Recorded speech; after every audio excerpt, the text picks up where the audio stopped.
Hello. We'll go right into the shir this week. The class this week is on Parshat Pinchas.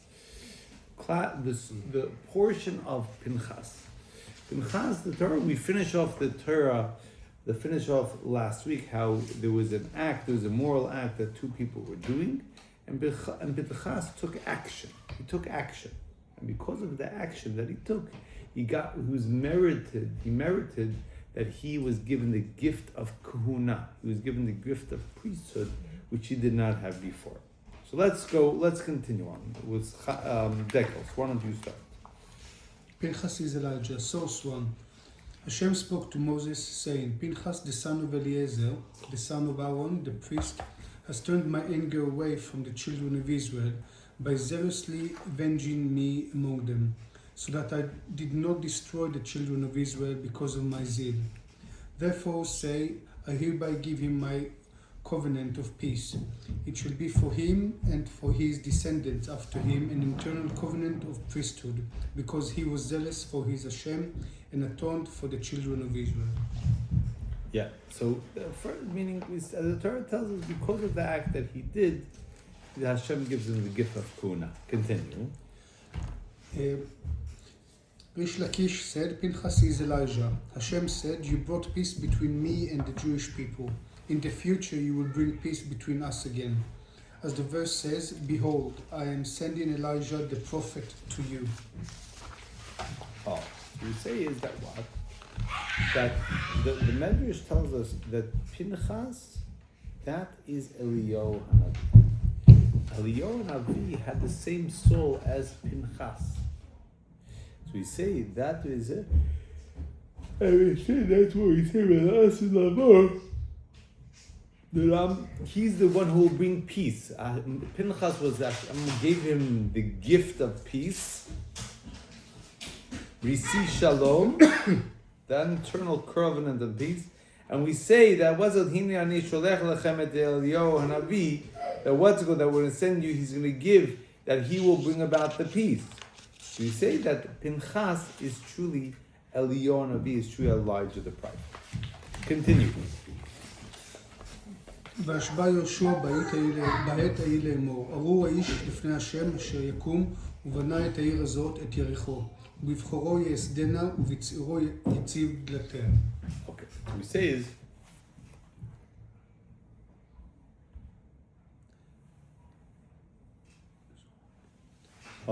sorry. I was about to sneeze.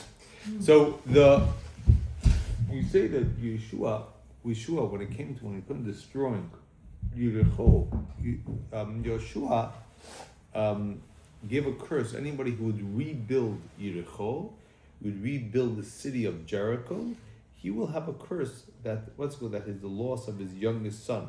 All his children will die. And even his youngest son will die at the gates. It says,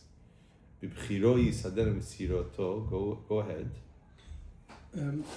When he begins to build the foundation, his eldest will die, and he will bury him and his subsequent children in turn until the completion of the work, which is installing the doors. At that point, his youngest will die. So meaning to say is whoever rebuilds his Jericho, all his children will die. And we learn that someone did do so, and it was punished in that way. So continue. During his days, chief of Bet El built Jericho. Chiel of Bet El. Chiel of Bet El built Jericho. With Aviram, his firstborn, he said, its foundation. He laid its foundation, and with Segov, his youngest son, he set up its gates according to the word of Hashem that he had spoken through Joshua the son of Nun. Right. So we say is that what? So the Achiel, he went and started building Yericho, building Jericho, and that curse was fulfilled by him. That when he started, his eldest died, and when he finished, his youngest died. His youngest child died. Right? That was the curse. That was the curse that Joshua gave. Continue over to the next page. With Aviram, his firstborn, he laid its foundation. When he laid the foundation, his eldest died, and he went on to bury all his children until the youngest died during the installation of the doors, just as Joshua had cursed. Okay.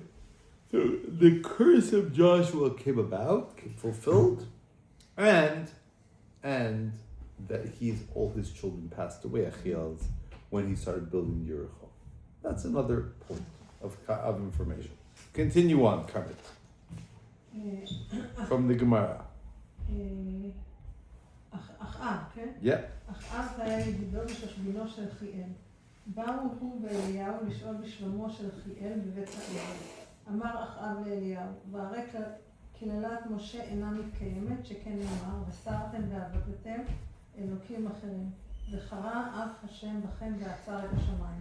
ואני הקמתי עבודה זרה על כל תלם ותלם שבארץ.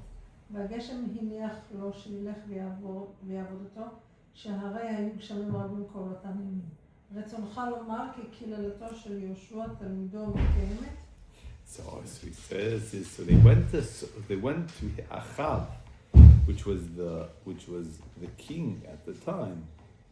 He went he was a friend of Achiel. He went with Eliyahu to go and to be Menachem Avel, to comfort the mourners. And Achav turns to Eliyahu Navi, the leader, the prophet, says, I don't understand. Moshe Rabbeinu, Moshe, the leader of the Jewish people, he prophesies and tells us in the Torah that if you serve idolatry, you'll not have any rain. You're gonna have drought. And I was big into idolatry. Achav brought idolatry all over Israel, and there was a lot of rain. There's a lot of rain. Can you say that the curse of Joshua, which was the student of Moshe Rabbeinu, is stronger than Moses? How can you say that? Was the student better than the teacher? When it's a normal teacher, sometimes the student can be better than the teacher. I'm hoping one day you guys will be more learned than me. That's what my goal is. You guys will, God willing, learn a tremendous amount. But that's referring to regular human beings. But Moshe Rabbeinu, the greatest, the greatest of these, is it possible? The greatest of the Nevi'im, is it possible that the greatest of the prophets, his curse is not fulfilled, but Joshua's, Yeshua will be? So continue.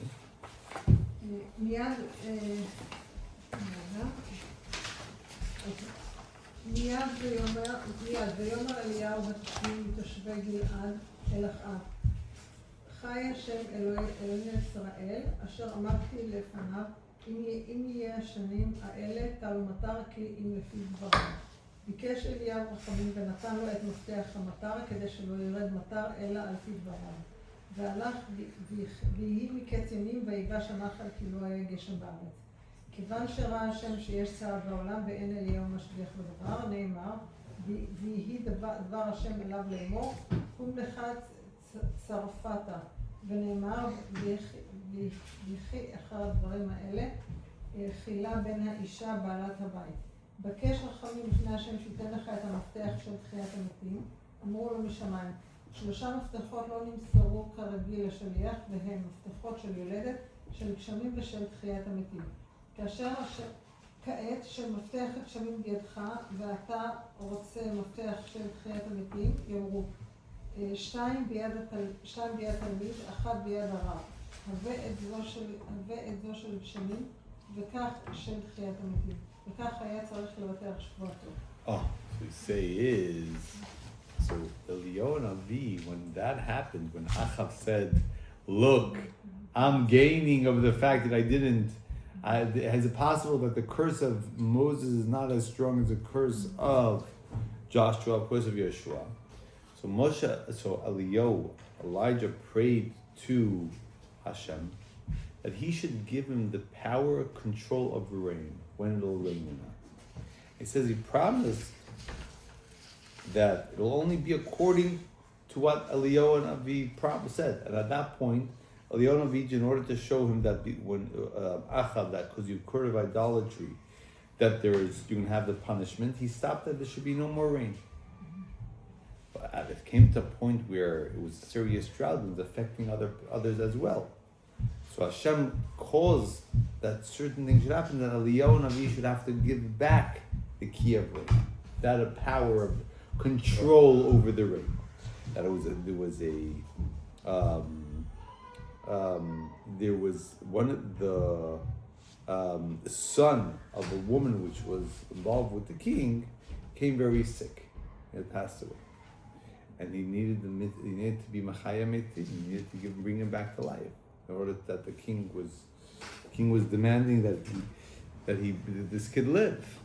So Eliyahu Navi, the prophet Elijah, he prayed to God, please allow me, give me also the key, the ability to bring someone back to life. So Hashem told him, no. There's 3 keys in the world. There's 3 abilities. There's the ability of children. There's the ability of gshamim, wealth and rain. And then there's the ability of bringing someone back to life. A human being can't have all 3. You can have 2. One always has to stand by Hashem. So if you want to bring the person back to life, you have to give me back the ability to call for the rain. And that's what Eliyahu Navi did. Brought him back to life, but he had given up that ability. Now continue. Where is the source of the fact that there's the 3 keys? Continue, Karmit. אמר רבי יוחנן, 3 מפתחות בידו של הקדוש ברוך הוא, והוא שלא נמסר ביד שליח, ואלו הם המפתח של גשמים, המפתח של חיה, המפתח של תחיית המתים. ואמר רבי יוחנן, 3 מפתחות,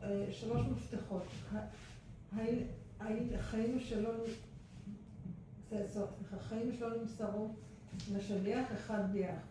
Which means that you can't give one, Hashem does not give all of them to one, but rather, as the Gemara says in Tanit, that Hashem will give them, but not all at once to one or person. He says only 2.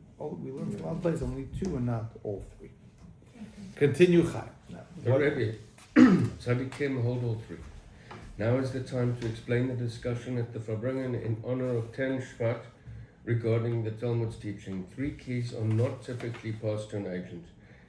The key to childbirth, the key to rainfall, and the key to the resurrection of the dead. I heard that people raised a question about the discussion at the Farbrengen.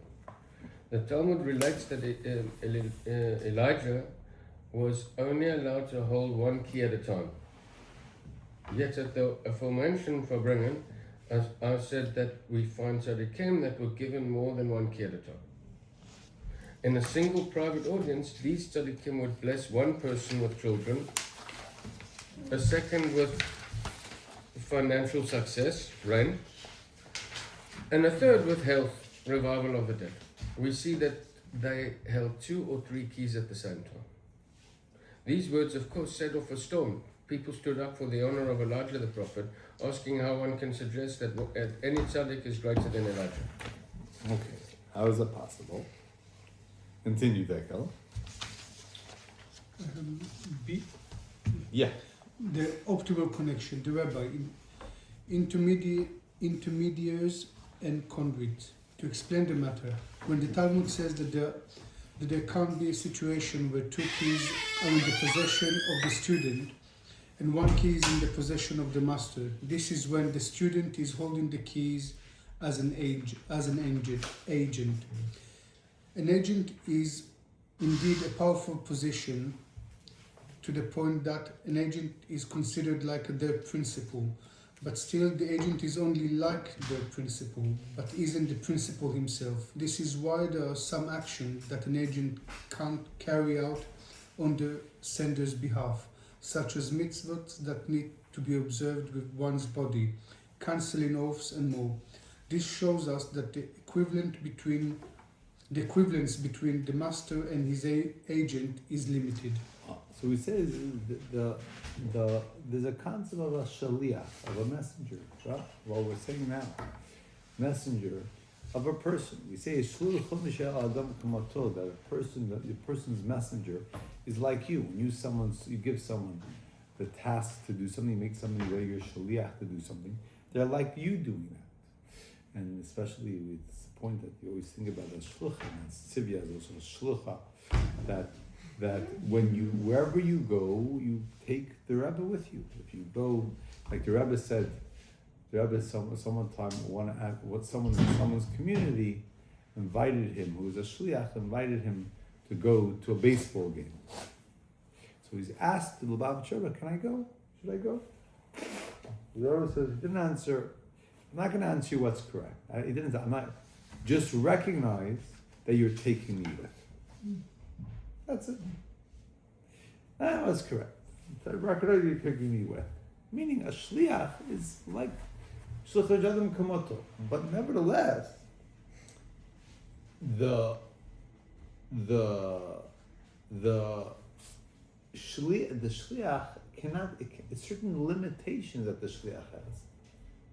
You can't, the shliach, I can't make you a shliach to put on tefillin for me. That's something that's mitzvah shebegufo. You have to do it yourself. Right. Certain things you got to do yourself. You can't delegate. So there's limits to being able to appoint someone else. There's limits to the way that they're able to appoint someone else. So therefore, what we're saying is that on what basis do you say that that God only gives us two of the keys? Right. Is when it's in a way, when the relationship is in a way of a shaliach, of a messenger, with the sender.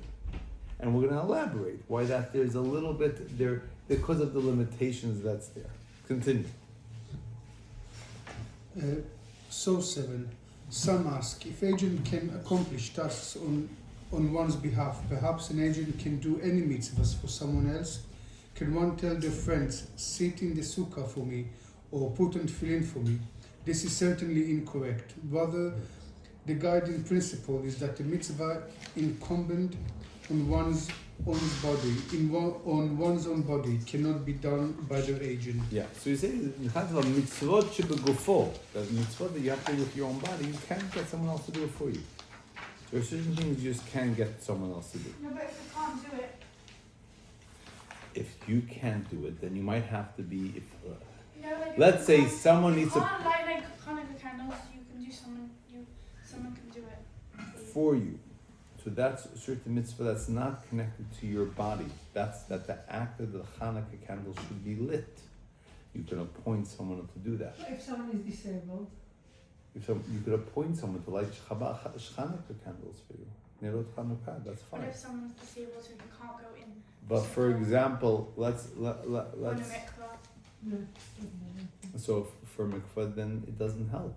You can't. Or so basically You can. Someone else can't go to the mikvah for so that basically person. you don't have a mitzvah. If a woman doesn't has a mitzvah to go to the mikvah, someone else can go to the mikvah and think about it. I'm having in mind that my immersion in the mikvah will be for this and so and such a person. Really?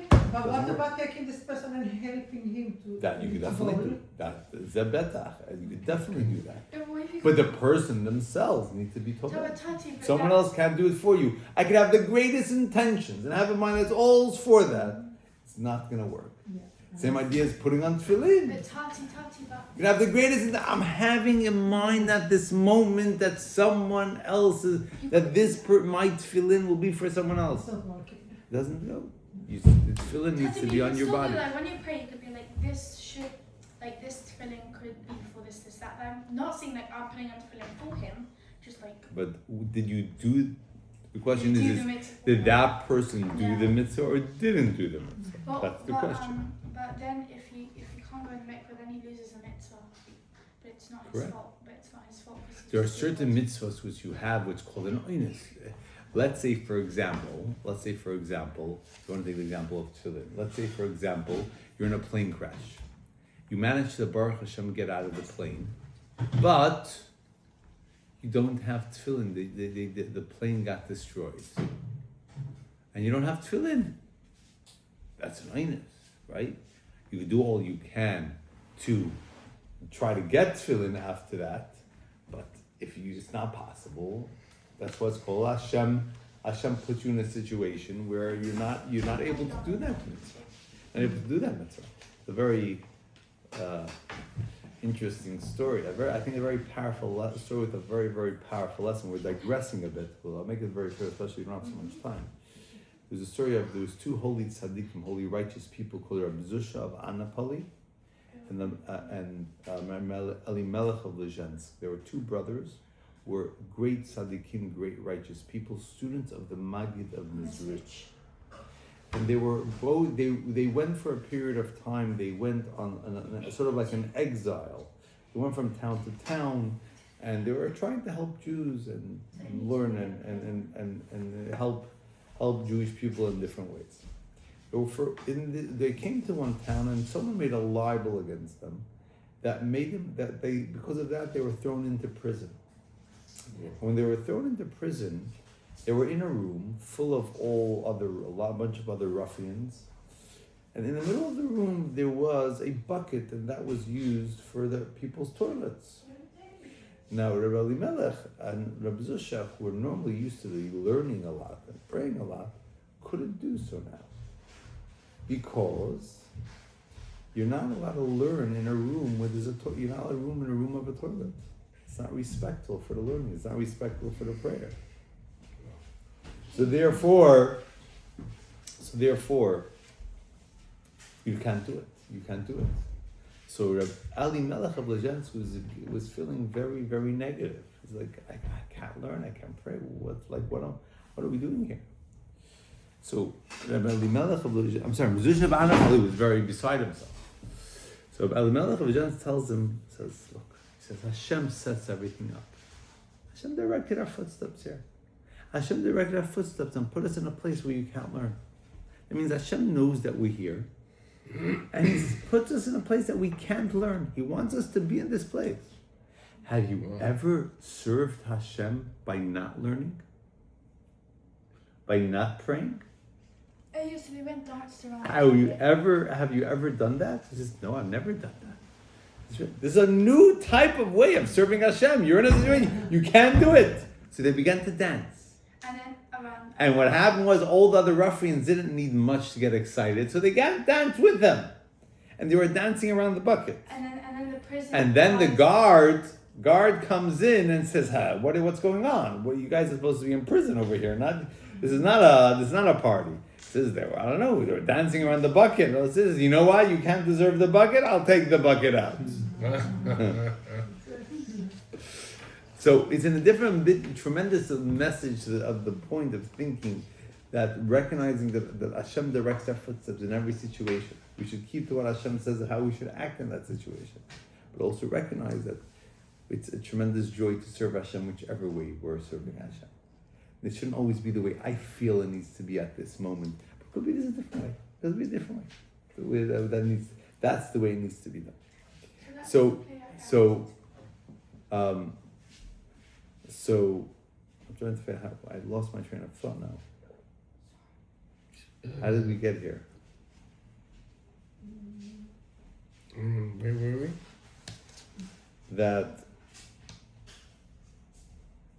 And about the three things. About the keys. You can't put filling, for example, or you can't. Yeah. Right, but that's a different. That's what's it called? That That we say is mitzvah should be gufo. Oh, so that would be an honest. That's how I said. That's called an honest. You're not you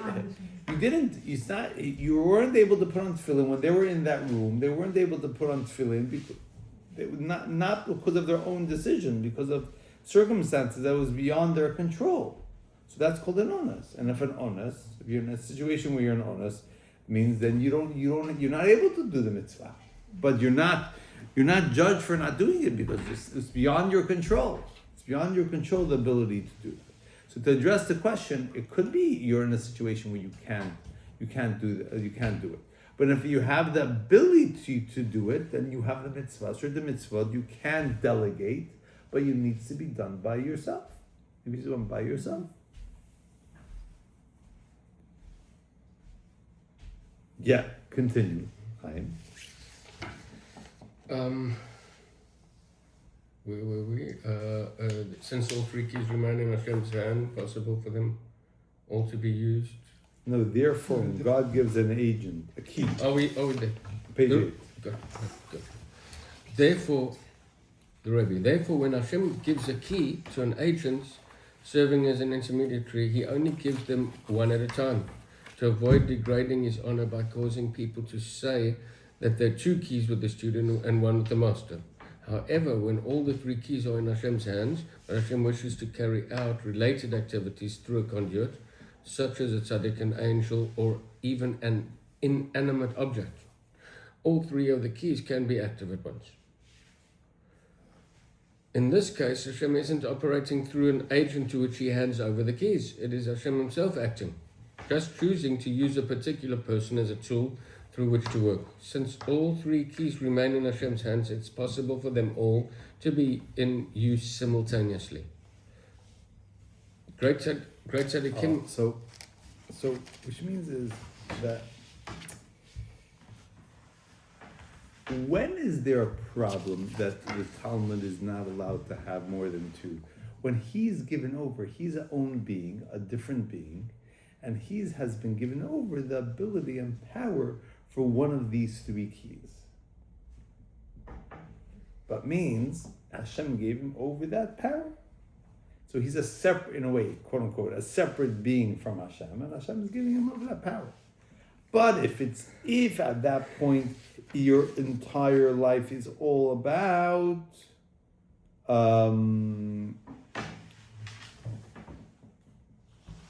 when it's by Hashem, meaning if that's what Hashem wants, it should be carried out through this tzaddik and through this malach, whatever it is. Hashem didn't give over the keys. Rather, it's part of what Hashem's desire is, part of what Hashem's will is. It's an extension of Hashem. At that point, he has all three keys. So there isn't nothing stopping him from giving that. If Hashem had given that over, and then that being wants to give a blessing for richness, if he has the key, he can do that. If he doesn't have the key, he can't. Right. Continue. Great tzaddikim are fully identified with Hashem. This state of affairs is found particularly among the great tzaddikim that serve Hashem like simple and loyal servants. They don't feel any independent identity. Their entire identity is that of their master. They don't even feel any personal pleasure in their divine service, but they nevertheless do it with the greatest feelings of pleasure. Mm-hmm. They are fully identified with their master, so they're experiencing the pleasure of the master. Mm-hmm. This is how the Chassidut explain Rabbi Shimon Bar Yochai's statements. I have seen spiritually great people, and there are few. If there are two, they are my son and I am merely an indicator of godliness of Hashem. Rabbi Shimon was a simple and loyal servant to Hashem with no personal ego at all.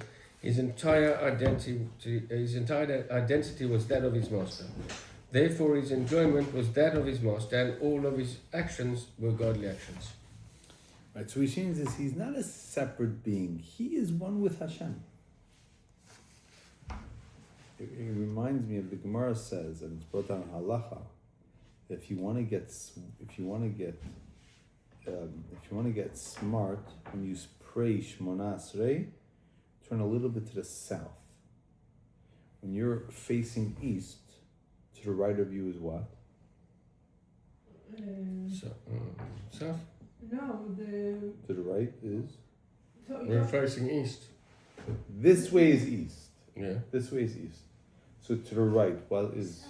South? No. I don't know. No, it's south. To the right is south. South. To the left is north. Yeah. Right? To the left is north. So if you want to get smart, turn a little bit learn a bit southward wise, and you'll get smart. If you want to get rich, turn a little bit to the north.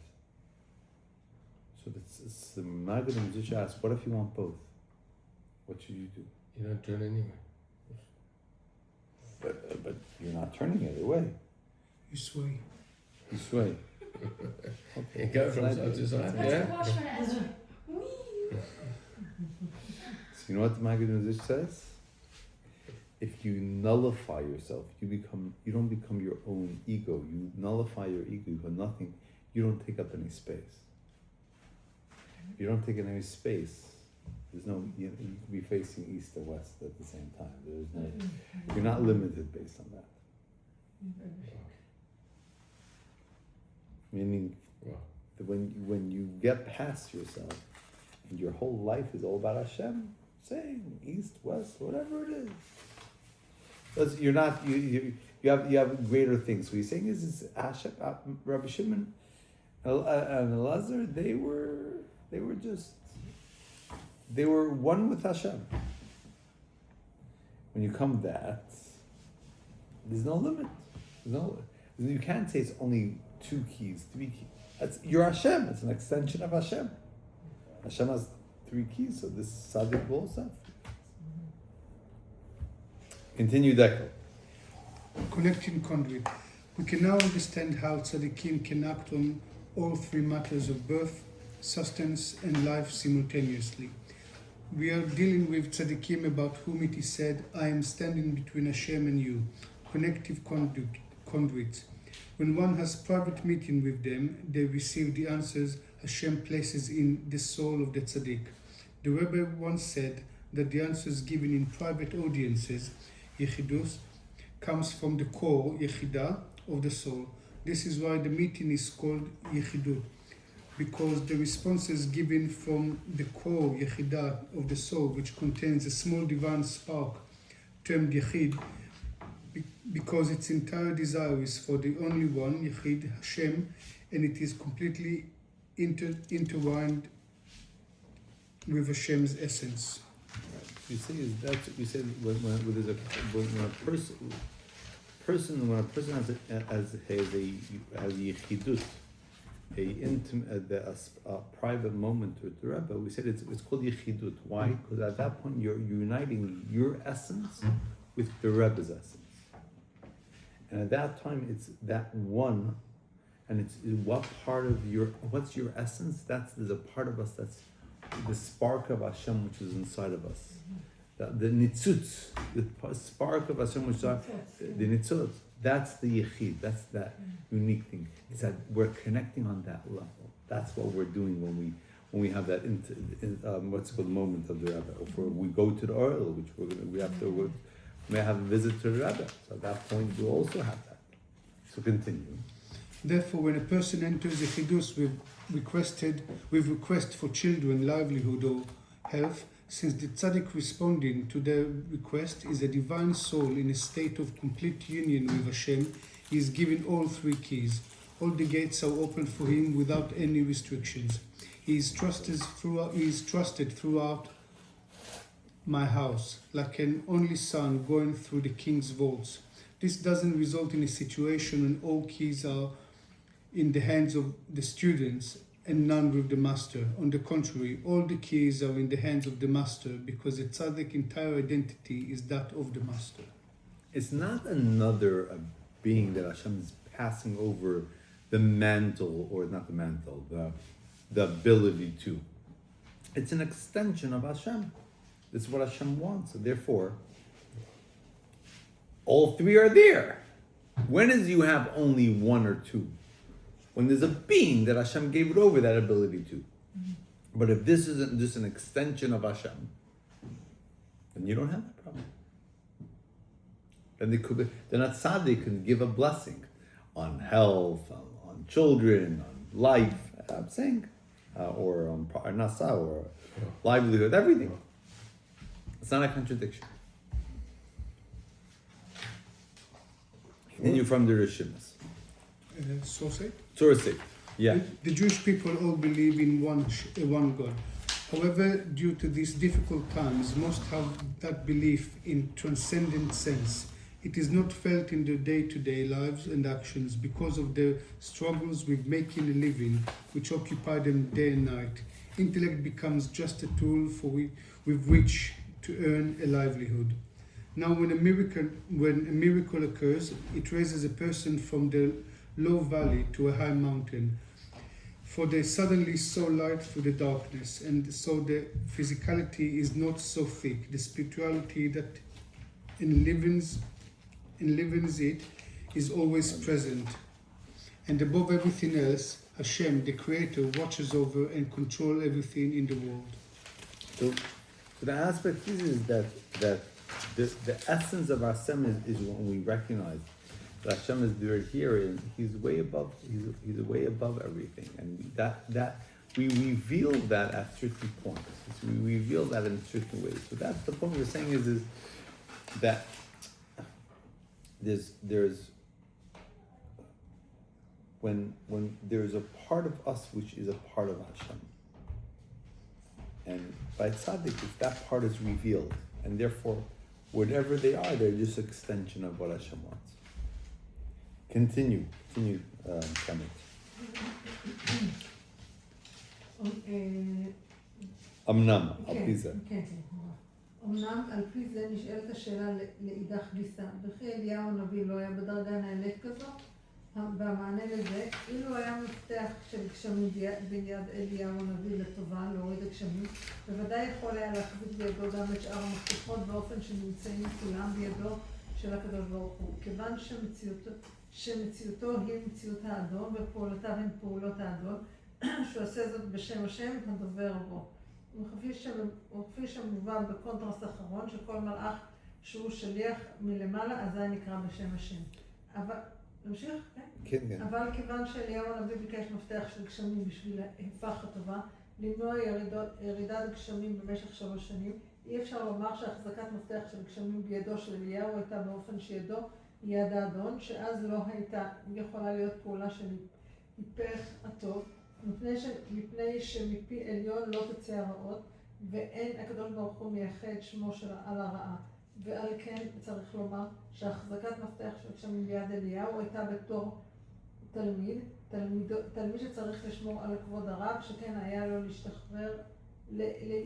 להשתדל שלא ירדו גשמים במשך 3 שנים, בתור עונש על חטא עבודה זרה. מכיוון שהתלמיד היה מציאות בפני עצמו ממציאות הרב, הרי בתור תלמיד לא היה יכול להחזיק יותר ממפתח אחד, כיוון שיאמר 2 ביד תלמיד ו1 ביד הרב. מה שאין כן, בשעה שאליהו הנביא עשה עניינים אחרים, עניינים של טובה, הרי בהיותו במעמד ומצב שעבודתו היא עבודה של עבד נאמן ועבד פשוט, שכל מציאותו היא מציאות האדון, יכולים להיות בידו כל 3 המפתחות. So you say it depends how Eliyahu Hanavi acted. If he was acting as a student of an extension of Hashem, Hashem only gave him the maftichot. But if he was acting in a way that he's just an extension of Hashem, at that point he would have had all the maftichot. So this is a lesson. Continue.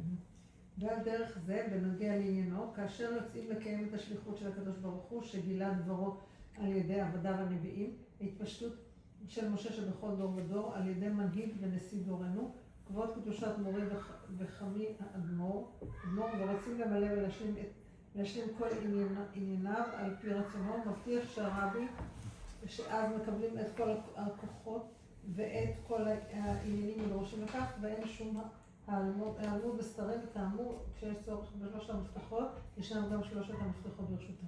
So he's saying is if your life is all about fulfilling what Hashem wants, then you're just an extension of Hashem.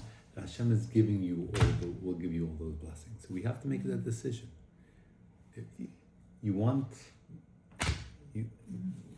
to bring bracha in life, we should give an over to what Hashem wants us to do. Then we become one with Hashem. Mesirot nofesh is what's called Mesirot ratzon. Being willing to give over our wants and desires should be what Hashem wants and desires. And that will be transformative. Thank you. Have a wonderful evening, wonderful week. Bezat Hashem, we see all the brachas. We see toiv hanir v'negu. We feel good with bana, chaya, and mezon b'bicha, health, prosperity, and success in everything. אני